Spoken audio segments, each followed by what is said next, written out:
Alright, welcome back guys. Today we're going to be talking about this flashlight right here. So this is the Warrior Mini 2, and some of y'all are familiar with this light, some of you are not. And if you've been following the channel for a while, one of the original videos I did a while back was about the Warrior Mini, the original one. And if you watch that video, you'll see that I'm not necessarily a fan of the light. And it's not because the light itself is bad or has, it performs poorly or whatever. It's because of how it's advertised and what this light is designed for, but the features that come with it don't really go with that or complement the purpose for this flashlight. And what I mean by that is it's designed for EDC, but whenever they design these lights, they didn't really take into consideration they're going to be carried in a pocket all day. And so because of that, it has some pretty big negatives that is one of the reasons why I don't suggest these for carry. And I'll kind of talk about that here in a second, but I'll go over all the features first, and I'll kind of go into that as I go over the features. It's a great light as just a flashlight, but it's not something I would recommend carrying in your pocket, and I'll talk about that here in a little bit.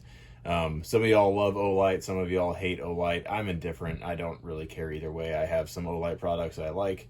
And I have some that I don't like. I have some that I've sold. So I'm just kind of, what you see is what you get with me. So this flashlight, just for all, everything out in the open, transparency, whatever you want to call it, I did technically not buy this light, but I bought the original Warrior Mini light, and then they had a recall on it recently. So I sent in my original Warrior Mini that, again, I bought with my own money. So they didn't send me this light. If they've seen my review, they're never going to send me anything, probably. But they sent this out because of the recall, and whenever I did that, they sent me the version that doesn't have a battery. I don't know if it says it on there. Yeah, battery charger not included. That's because this was a replacement because of the recall, because the original Warrior Mini would, I don't know, catch your pants on fire or something. I don't remember what exactly the warranty or the recall was, but something about it would overheat. And so the new one has some features on here that are smart, and they pretty much eliminate that problem. But they eliminated a problem in a way that was, in my opinion, overly complicated, that should not have been solved that way if they had just really listened to my first video, if they even watched it, and it would have solved all the problems for them where they wouldn't have to worry about that. So in my original video, I talked about, this button specifically pretty heavily, and I'll talk about that on here as well here in a minute, but I absolutely hate this button, or at least the design of the button. But first, let's talk about kind of the features it comes with, and I'll talk about the things I don't like about it.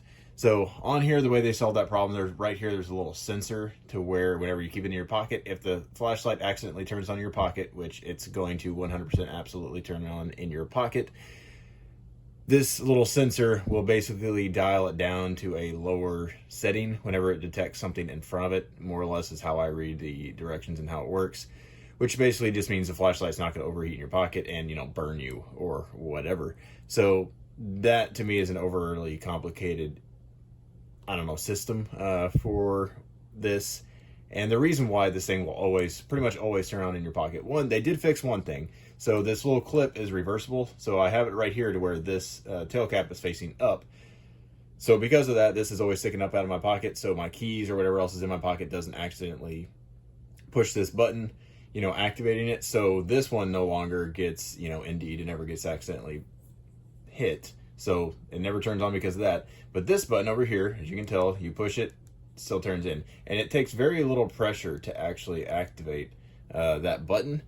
And all they had to do is either one, just completely get rid of this button altogether, and then that would have solved pretty much all the problems. This wouldn't have been necessary, at least in my opinion, or it would have been so unlikely that, this thing would turn on in your pocket that it wouldn't really been much of a problem.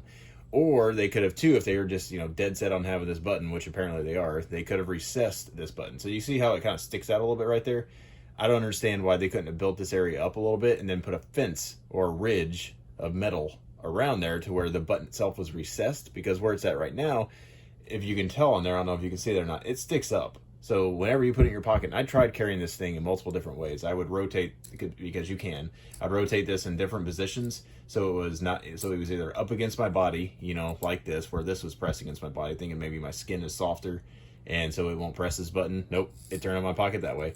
I turned it this direction to where this was facing away, to where this was actually in contact with my pants. Nope, still activated it. I tried it to the side, nope, still activated, and tried it to the other side, nope, still activated. So I just kind of gave up, and I won't use this as an EDC light for that reason, because it turned on in every single orientation at least once.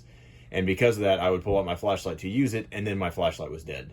So that kind of irritated me. So because of that, I would not suggest you get this as an EDC light. Now, what I will say about this light, and in case I didn't go over, it's $90. So if you want to buy it, it's around $90, which is not horribly expensive. It's not cheap either. It's kind of middle of the road for performance that you get out of this thing. Again, for $90, I mean, it's a pretty good light just to use as a light. Now, we'll start from the back end and just kind of go forward on the features on here, because you might still want to buy this light for just, normal day-to-day use, or for, nightstand light or anything like that. Because again, it's a good light, other than it's not good for EDC. So just don't buy it for EDC, but if you want a good flashlight, it's a pretty good buy. So on the end, this is magnetic for their charging, which I honestly don't like. I think it's a gimmick. I think it's dumb. I just have a little micro USB port either in the battery or somewhere in the side of this thing. There's no reason for this to be magnetic, because whenever it's magnetic, it sticks to a whole bunch of things that you don't want it to. Now, it's nice whenever you want it to stick to something. You can stick it to, like, I use it underneath the house whenever I'm in the crawl space, and there's nails all over the place down there, in the wood. So I actually will stick this to that, and it'll, stick up on the roof, or, well, I guess technically the floor, but on the floor joist, to where I can go hands-free. So that's nice from the magnetic standpoint, but that's pretty much the only time I've ever used it. Also, the design of this is kind of dumb because of the 3-prong. So whenever you stick it to something on the side, it has to be oriented to where this is down. Otherwise, if you have it like this and say this is, down is right here where my finger is, it'll flop down this way because these don't prevent it. So they should put 4, just put 4 nubs, and that would pretty much alleviate that problem, or at least I would assume it would. So I don't like the tail cap switch. If you press it in halfway, it goes low. If you mash it, it goes into turbo mode, which is incredibly bright. That's one thing I absolutely love about this flashlight, is how bright it is, and it actually has really good candela for how small the bezel is on here, and they've actually done pretty well with that. So again, I don't really like the tail cap. Some people love it. To me, I don't like it. I would prefer them have just a regular clicky tail switch on the back, because then you could carry it this way if you want to, not worry about all the magnetic stuff, touching your keys or whatever else is in your pocket and actuating. So again, that's just a personal opinion. The clip on here is reversible. You can put it right here, but if you do put it right here, you can only carry it in one orientation. As you can see, it doesn't go all the way around. It also comes with this little clip right here where you can loop, you can attach this in either location as well. Then you can loop this little lanyard it comes with. I'm never going to use that. Then it has like a little carabiner style clip. I don't know how you would carry it that way. I don't know if you clip it on a vest or something. I guess that would be useful, but I'm never going to use that, but I figured I'd show it to you. So it comes with that little clip. It also has where it's reversible, where you can, put it on a baseball cap or something. I don't know if anybody actually does that, but if you do, then this might be for you. But it's a pretty hefty light, so that would be a little bit uncomfortable in my opinion. It has pretty good knurling on here, so it has really good traction. So if you have wet hands or something, that's not going to be an issue. So the button here, it does have multiple functions. One, it'll tell you the battery life. I think it's green if it's fully charged, and it turns red whenever it's starting to get low. If you hold it down, you'll get a moonlight mode, which is very, very dim. So if you're trying to, read in the dark or something, not wake somebody up, that would be useful. Or if you hold it down and then it turns off again, now it's in lockout mode, which is how most people would suggest you carry it in your pocket so it doesn't turn itself on, which I think is dumb. So if I press it, you see it turns red, which means it's not going to turn on. So I can mash on the back all I want, it doesn't turn on, it's in lockout, and it's telling me that right now. So the reason why I don't carry it like this is I want my EDC light to be ready to be used, as soon as I want it. So I want to be able to pull it out of my pocket, because that's going to take a second. I want to be able to mash that down and see whatever I'm trying to see. I don't want to have to hold this thing down again for 3 seconds, 2, 3, there we go, turn on. Now I can use it if I want to, however I want. So I personally don't like the lockout feature, because under stress, I'm not going to hold this thing down. I just want to mash the button and use it. Now, it does have different modes. So if you turn on, you hit the first mode. Sorry, let me cycle through. So it has low, medium, high, and I'll show you what those settings are here in a second. So you can turn on with that button. And again, that's fine for a non-EDC flashlight. I don't have an issue with that.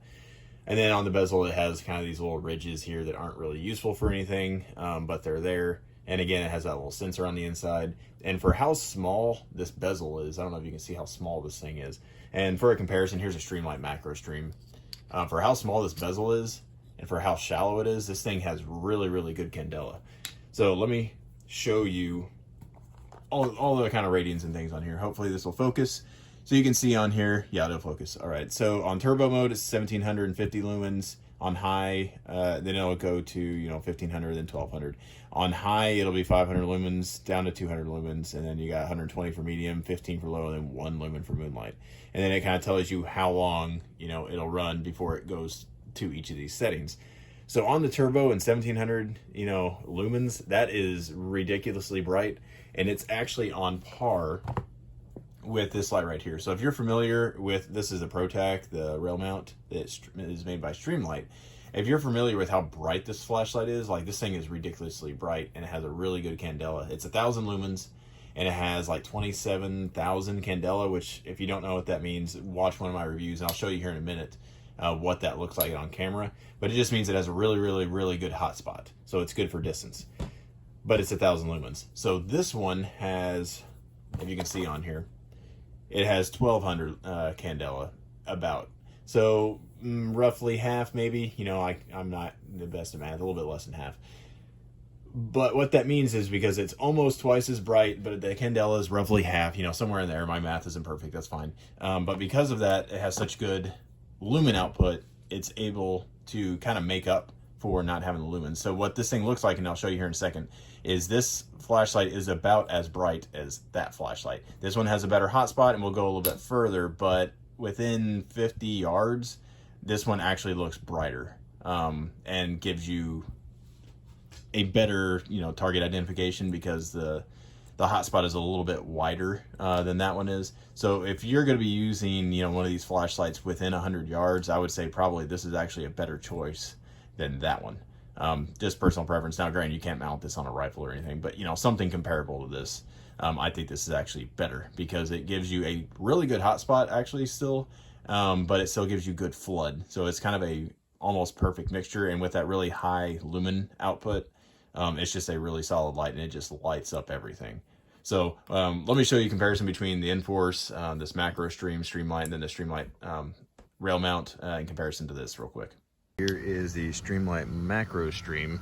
This one is 500 lumens, and again, this one's more flood. So you can see my shed out there. It's only probably about 25 yards to this point. I'm a little bit closer than usual, so again, about 25 yards, tree line, fence over there.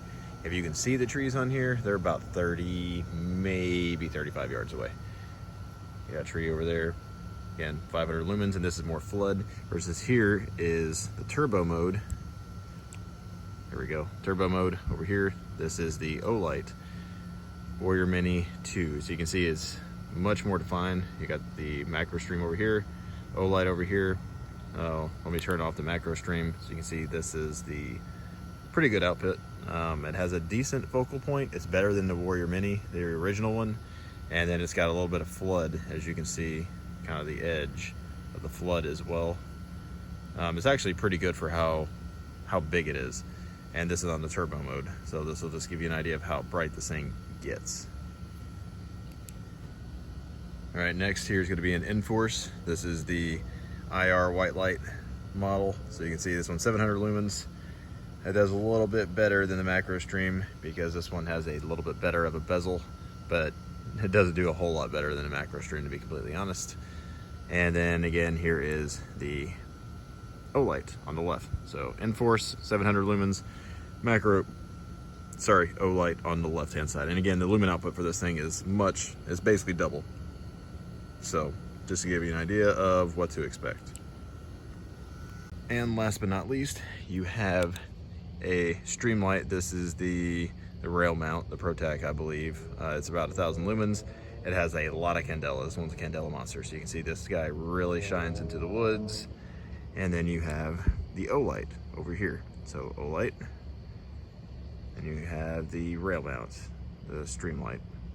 So you can see, I would say on output, they are pretty much, I would say identical, except obviously the rifle mounted light is made for longer distance, so the candela is much better. That said, the Olight is really able to keep up with it. I'm very impressed with the output on here. I would say the candela is, I don't know, maybe 3/4 about as strong of a beam at the center versus the rail mount. So again, for the size And for the size of the bezel and everything else all considered, this thing is very, very bright. And I like how bright this is for an EDC light. I just don't like the design of everything else pretty much on it. So, but again, this is just to give you a you know, comparison between the two. And also so I can show you what the modes look like. So off, obviously, here's low, medium, high. You got low. I don't know if you can even see that or not. I barely see it. Here's medium. You can see it lights up the shed enough for me to see by. And then here is the high mode. And again, this is not turbo, this is just high. I don't remember the lumens on here, I'll annotate it here. And then if you want turbo, you can see here's the difference between high and turbo. So assuming the camera will focus, that'll give you a pretty good idea between the two. The turbo is significantly brighter. All right, so the last couple things to talk about. And again, features here, you can pause it and read them all, but it is impact resistant, it's waterproof, and it says 220 meters of throw, and I believe that's probably accurate. Now, would you be able to identify, you know, somebody at that distance? Probably not, but you would illuminate somebody at that distance. It has a pretty good runtime, and again, it's a rechargeable battery, so it comes with the typical Olight, you know, throw the charger on there, and it'll just stick on there, and it'll charge, and then this will, the little light on there will turn green whenever it's done charging. And in case you're wondering what kind of battery it has, put that on there. So it comes with one of these batteries. You can buy, I think, extra ones from them if you so choose. But just know that whenever your battery's dead, you got to charge it or replace it with another rechargeable battery. You can't just, you know, put CR123s in here. But because of that, that's why it has such good output. And again, this thing is ridiculously bright. So hopefully I haven't rambled on too long. Would I buy this light? Again, knowing what I know now, probably not, at least not for EDC. Like, it's a good, just kind of around the house, again, flashlight. And if you're just needing a around the house flashlight for, you know, repairs or something like that, or power goes out, you know, stuff like that, I think this is a pretty good light for that. But I just don't like it for EDC because, again, they didn't actually fix the problems that I had with the original Warrior Mini. Again, they still have that button there. And again, all I have to do is just add a ridge around here to make it where it's hard to press that on accident, to protect that button, problem solved. But instead they overcomplicated it. So they could make it less expensive by not having that little sensor in there, you know, maybe not have this whole contraption. But I get it, that's kind of their thing. That's personal preference, I guess, on my part. But again, it's a great flashlight if you're looking just for a flashlight, not an EDC light. So then by EDC, in case you don't know, that's everyday carry. So don't buy this if you want to carry it in your pocket. It's a good size for that, but it's just all the features I just don't like. So if you have any questions, feel free to let me know. Again, I'm as honest as I can be about this stuff. This was not a video of me trying to just bash, you know, this specific light. I actually like some of the products that Olight makes. I just don't think they have stuff out long enough for testing to make a good, solid product that's thought out, because they're kind of the next best thing, you know, when it comes to flashlights. And what I mean by that is they're always coming out with new little features and stuff, so they never really test what they have made. They just come out with something new. And so it reminds me kind of like iPhones or something. It's like, oh, well, it's new just for the sake of being new. It doesn't really add any features, but it's new, so that's how they keep selling stuff. They don't actually work on the same, you know, design and actually perfect it. Instead, they just keep making new things. So that's one of the reasons why I don't like Olight. But what I do like about them is their flashlights are incredibly bright, and so when it comes to that aspect of flashlights, like, they do really good with that. So again, if you have any questions, let us know. Give us a like, subscribe to the channel if you like this kind of content. We have an Instagram page if you want to follow that. Comment down below. I try to comment and respond to everyone as well. But anyways, hope you all have a good one.